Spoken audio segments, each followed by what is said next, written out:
All right, a key piece of inflation data released this morning showing inflation is slowing, but as you all may feel, it's still lingering across the country. The consumer price index for April rose 0.3%. Dow Jones economists had predicted a 0.4 increase, so this is slightly good news. But before you start celebrating, prices are still up 3.4% over the last 12 months. CBS News senior business and technology correspondent Jo Ling Kent is here, live and in color in Studio 57 to help break this all down for us. Great to have you in person for once. Great to see you both in person. What a treat. This is awesome. So this data, though, doesn't seem as much of a treat. What does it mean, especially when it comes to the Fed's decision on interest rates? Essentially, the Federal Reserve is looking at this and saying, OK, we're probably going to hold. And so all the people out there who are looking to get into the housing market, who are looking for a lower credit card interest rate, you're out of luck. It's going to be a continual hold. That's what the data has been saying. And until interest rates start coming down more meaningfully to that target 2% rate that the Fed is looking for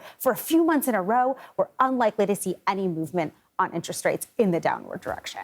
There is little slivers of good news in there. Grocery prices are no longer rising at the same rate that we've seen in the past, but the indexes for shelter and gasoline continue to rise. Yes. Should people expect that there's going to be relief for them in those two fronts in the foreseeable future, or just buckle up and get to ride it out? It's hard because we're expecting gas prices to go up for the summer blend, right? Which it usually does. Which it usually does. So that's a very typical cyclical thing that will happen.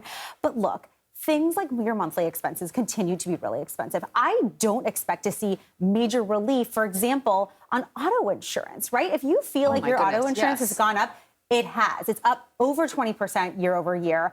And that is happening every single month, even though those rates are moderating a little bit. And so as a result, people's budgets just aren't stretching as far as they used to. And we're starting to see this bear out at companies and at restaurants. We're seeing this at fast food restaurants. Foot traffic is down. Profits aren't meeting expectations on Wall Street for McDonald's, for example, because people are saying, hold up, I see prices going up.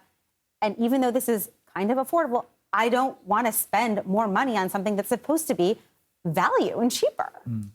Before we let you go, I want to talk about the intersection of what you do, right? Business and technology, GameStop, AMC, these so-called meme stocks. They're taking off, some of them up 100% after an influencer, this is his name online, Roaring Kitty. Roaring Kitty was back. Better known as Keith Gill. He just posted a message and basically folks on the internet wanted to rally behind a company that Wall Street was betting on failing. But what's happening here?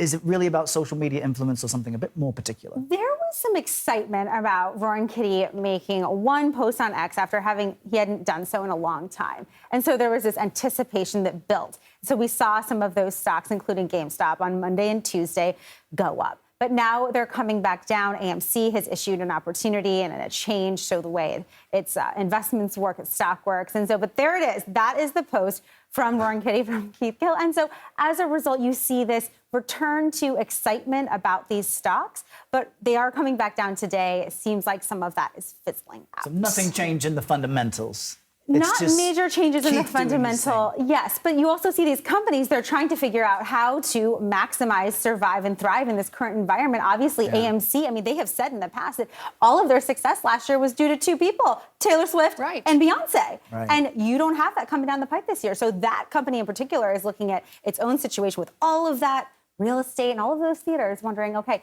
how are we going to keep our shareholders happy? It's a very tough climate out there right now. Comprehensive update from you, and you got a Taylor Swift and Beyonce mention in there. I mean, got to, right? Great to see you guys. Thanks for being here.